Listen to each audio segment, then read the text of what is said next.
All right, so we're diving into something pretty crucial today. If you want to really level up, like how you and your team operate, we're tackling different approaches to coaching and this framework.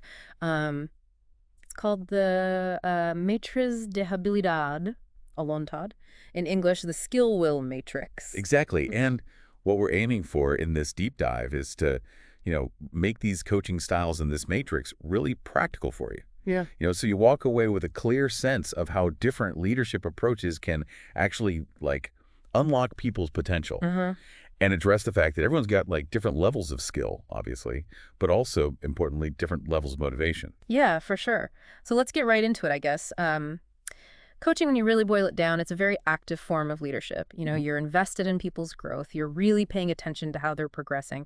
And it's not just telling people what to do, right? It's Mhm. more of a back and forth. It's a collaborative process where that thinking together can really tap into potential, both in, professional lives and personal lives. Yeah, and what's really interesting to think about right off the bat is how coaching kind of differs from mentoring, Yeah. Both are valuable, but they work in their own unique ways. So coaching is more about guiding someone to their own aha moments, Mm-hmm. helping them discover their own solutions to reach their goals. Right. Whereas mentoring is more about you sharing your own experiences, right? Right. Offering advice based on your career path. Got it. So in this deep dive, we're going to be, looking into four key coaching styles that are especially relevant, I think, in the workplace, and then to help you figure out which style might be the best fit for you. In a given situation, we're going to bring in this 2x2 matrix, which is super helpful, and it all comes down to figuring out how much direction somebody actually needs. Yeah, and that's the key point, isn't it? Recognizing that people develop and grow in different ways, Yeah. And so a one-size-fits-all approach isn't really going to cut it. Okay, so let's get into those coaching styles. First up, coaching directivo. Directive coaching in English. What's the basic idea here? So in directed coaching, the coach is really taking on an active role. So think of it as providing really specific instructions, very clear guidance, almost the architect of the process, if you will, really guiding the way. And one of the core methods here is the tell, show, do approach. Okay, so tell, show, do. Pretty straightforward. So Yeah. you're clearly stating what needs to be done, demonstrating how, and then obviously having that individual go ahead and do it, carry it out. Exactly. And this style emphasizes, clear structure, control over the process, a focus on, getting that task done effectively. It can sometimes feel a little bit like a command and control kind of approach. You see clear assignment of responsibilities, Hmm. firm deadlines set, tasks defined in detail, and the rules are communicated in a very direct way. Okay, so when is this kind of, direct approach the right move? What are the advantages, for you or for the person you're coaching? Yeah. So directive coaching can be really effective for individuals who thrive in environments where there's, that clear sense of direction, well-defined structure. It's particularly useful, when you're dealing with someone tackling a completely new task, Hmm. if they have limited experience in a certain area, or even in situations where, time is of the essence and there's really little room for error. Right.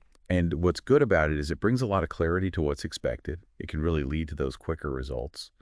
Yeah. I mean, if you're new at something, you probably appreciate someone just laying out the steps for you. Yeah. But what about the downsides? Where can this, Right. where can directive coaching go wrong, I guess, for you or your team? Yeah. So, if you overuse directive coaching, it can actually start to, hinder team cohesion. Like that open communication can start to suffer a bit. People might feel like they don't have a voice, right? Or they don't have any autonomy. And this can, in turn, negatively impact, their morale and engagement. It can be perceived as being quite authoritarian, and it can kind of minimize, the individual's own insights, their own sense of control, which can lead to resistance. Yeah. So it sounds like a really useful tool, but something that you have to be careful with. You got to handle it thoughtfully. So when would you say it's most valuable to use or to encounter? I'd say it's most valuable when, an individual genuinely lacks the necessary skills or experience for a particular task. Like they really need that clear step-by-step guidance. But as we said, it's important not to overuse it, especially with people who are more experienced, because it can really, limit their creativity, Mm. limit their motivation. Right. So it's that balance of, clear direction when it's needed most, but don't keep the training wheels on, I guess, longer than necessary. So let's look at the other end of the spectrum here. Coaching no directivo, or non-directive coaching. This sounds like a pretty different experience, for you as someone being coached. It's a significant shift. Yeah, in non-directive coaching, there's much less intervention from the coach, right?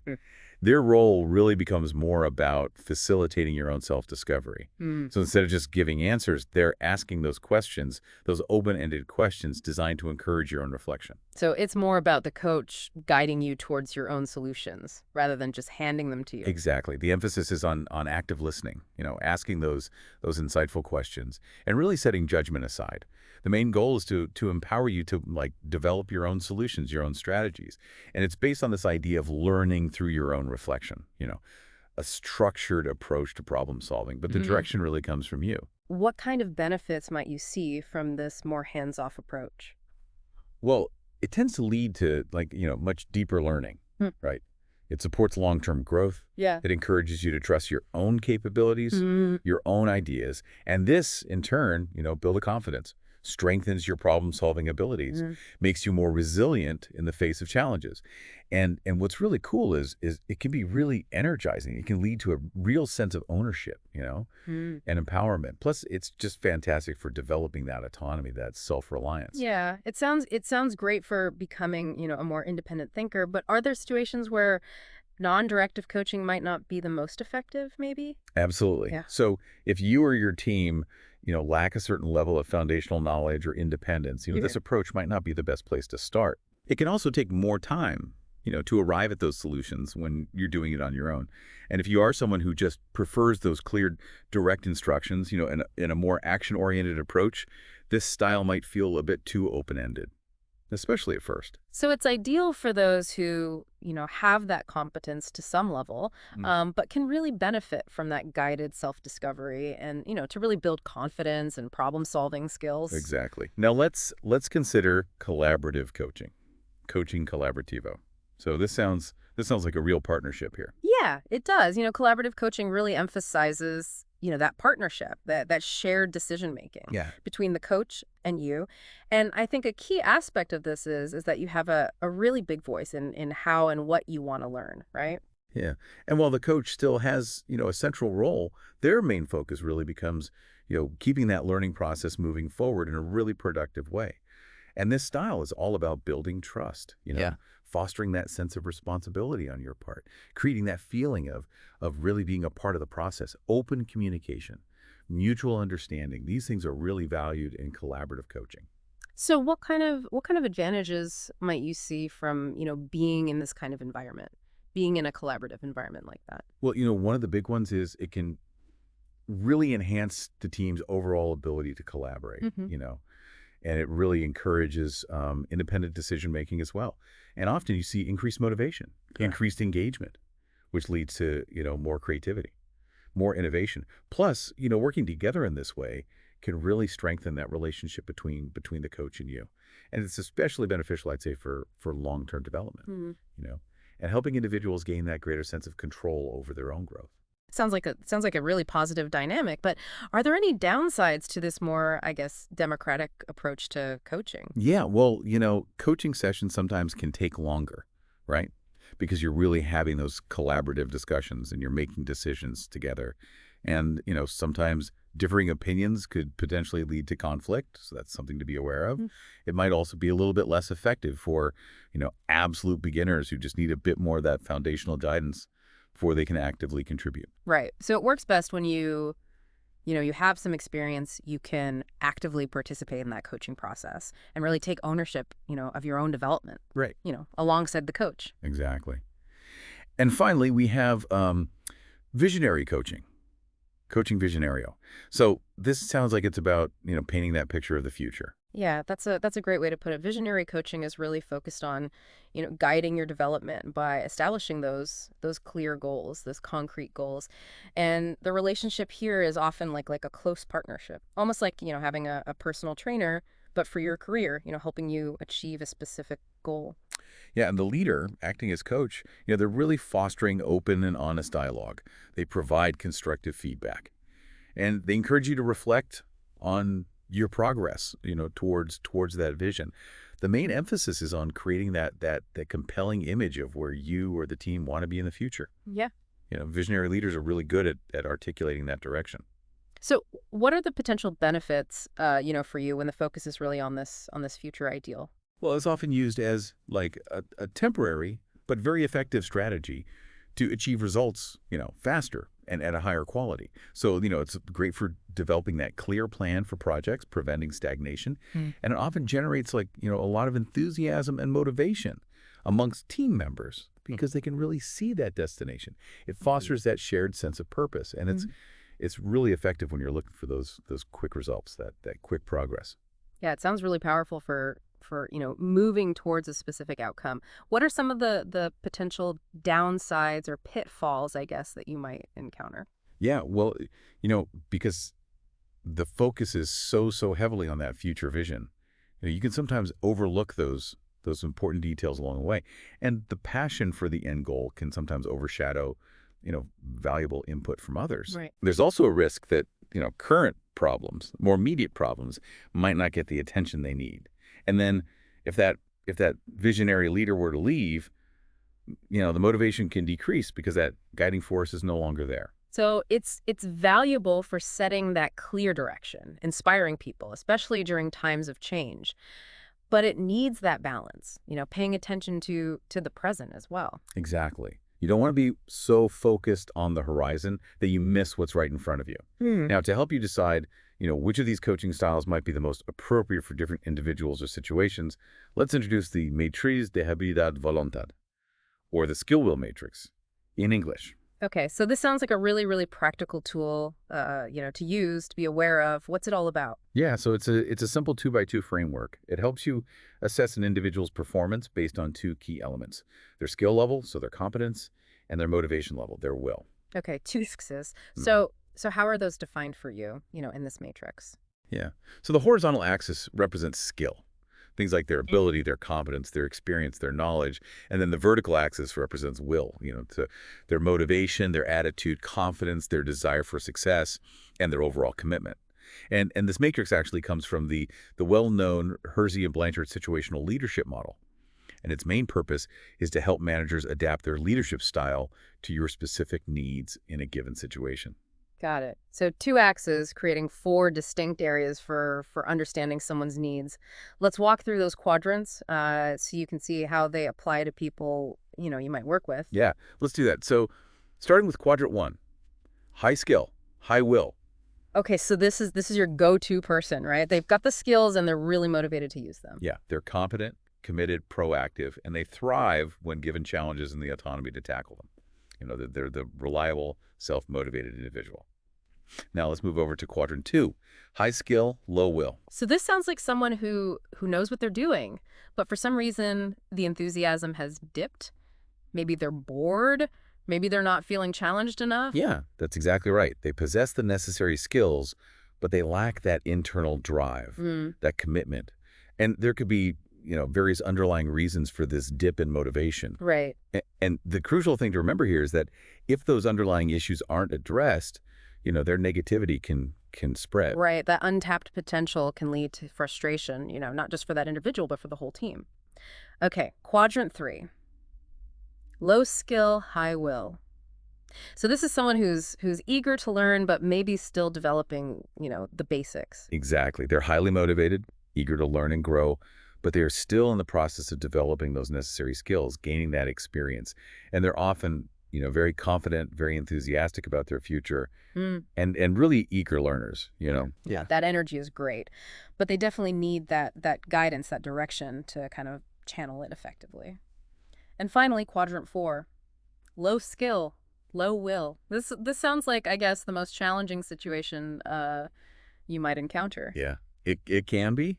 This is where you have individuals lacking both the skills required to perform effectively and the internal motivation to improve. They might be new hires who are still finding their footing, or perhaps individuals who just aren't quite ready for the demands of their current role.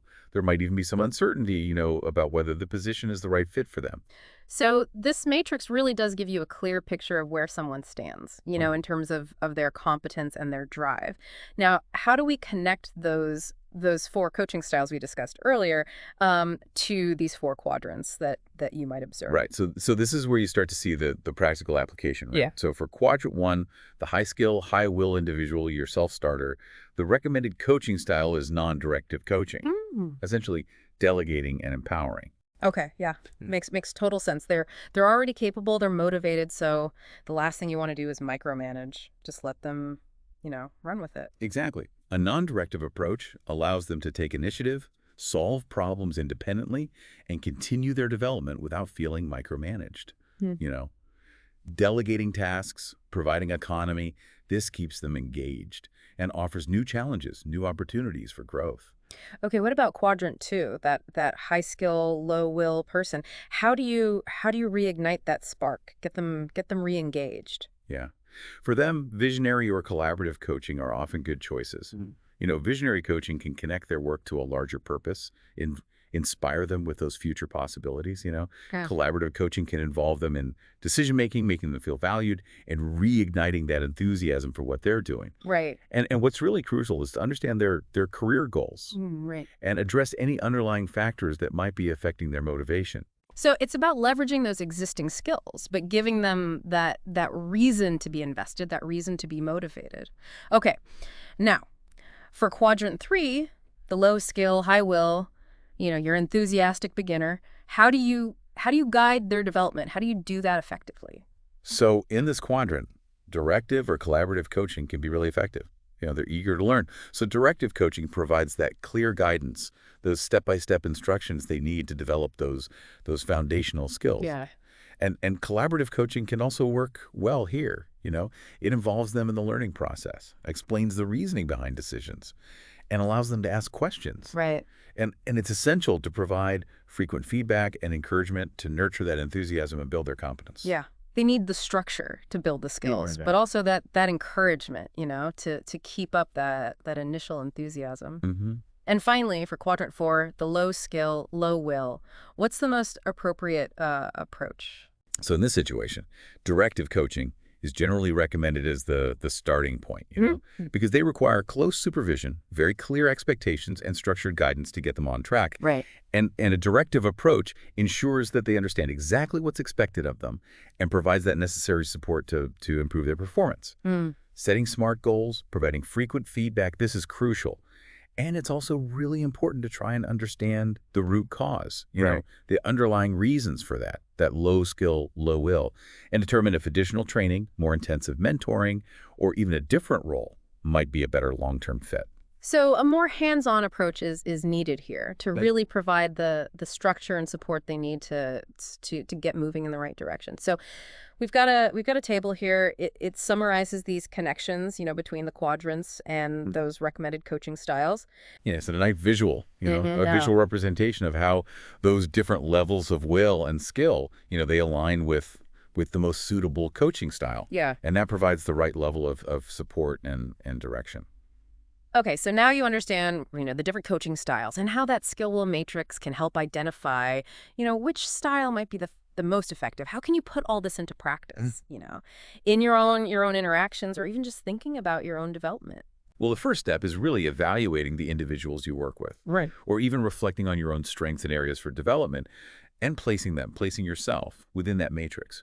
So this involves identifying those key performance dimensions, the competencies relevant to their roles or your own goals, and then you assess the skill level based on data, Hmm. feedback from various sources, maybe even self-assessment. Similarly, you evaluate motivation levels by observing their commitment, their initiative, and again, considering feedback. And once you have these assessments, you can, really visualize where individuals or yourself fit on the matrix. And some people find it helpful to use like a simple 1 to 10 scale for each axis to allow for more nuanced placement. So this sounds like something that needs ongoing attention, right? It's not just a one-time assessment. Absolutely. Individual development is a journey. It's a process. It's not a one-time thing. So you should conduct, periodic reviews and make adjustments as people's skills develop or their motivation levels, fluctuate. Yeah. It's also important to just be aware that there's always the potential for some subjectivity in these evaluations. Right. So using objective data where possible, having open discussions, you know, this can help ensure a fair and accurate assessment. Yeah, that makes sense. And when you're actually applying those recommended coaching styles, like what does that look like, on a day-to-day basis in your Right. interactions? So for non-directive coaching, it's about asking those thought-provoking questions, right? Those open-ended questions that encourage reflection, actively listening Yeah. to understand the other person's perspective, providing that supportive environment for them to explore their own ideas, their own solutions. Right. For visionary coaching, it involves, clearly communicating those objectives, that bigger picture, inspiring them with that compelling vision of the future, making sure they understand the context and the importance of their work. Uh-huh. Collaborative coaching means actively involving them in decision-making, fostering open and honest communication where different perspectives are valued, building that foundation of trust and mutual respect. And then for directive coaching, it's about providing very clear, concise instructions, setting expectations, with those defined outcomes, closely monitoring their progress to provide support, and offering frequent constructive feedback. So it sounds like clear communication and consistent feedback are really key elements across all of these coaching styles. Oh, they're absolutely fundamental, regardless of the specific coaching style you're employing. That clear, consistent communication coupled with timely, relevant feedback, that's crucial for building trust, for fostering a positive working relationship, and ultimately facilitating growth. And it's not a rigid system, right? Like you might find yourself or others, moving between these quadrants over time, depending on, the task, the situation. That's exactly right, yeah. Hmm. Individual development is a dynamic process. People's skills and their levels of motivation can evolve, you know, as they gain experience, as they face new challenges, encounter different circumstances. So you need to be flexible and adapt your coaching style based on those individual needs and the specific situations that arise.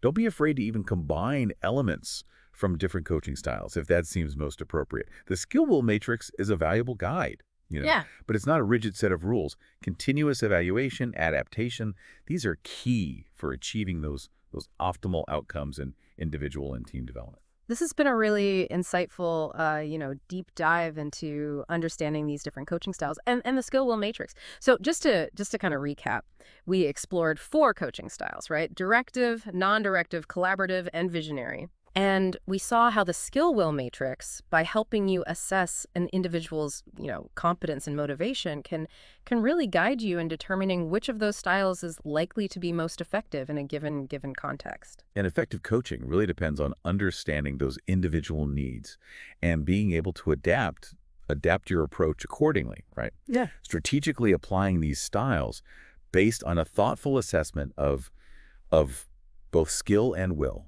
This can lead to some really significant improvements in performance, motivation, and overall engagement, which ultimately contributes to the success and the growth of the whole organization. Yeah, it's a good reminder that, growth isn't static. It's a journey, it's an ongoing process. And having a flexible, situational approach to coaching is really what's going to yield those best results, the most sustainable results for everyone involved. Yeah. So for you listening, take a moment to think about which coaching style has been most effective for you, or maybe even ineffective in your own experience.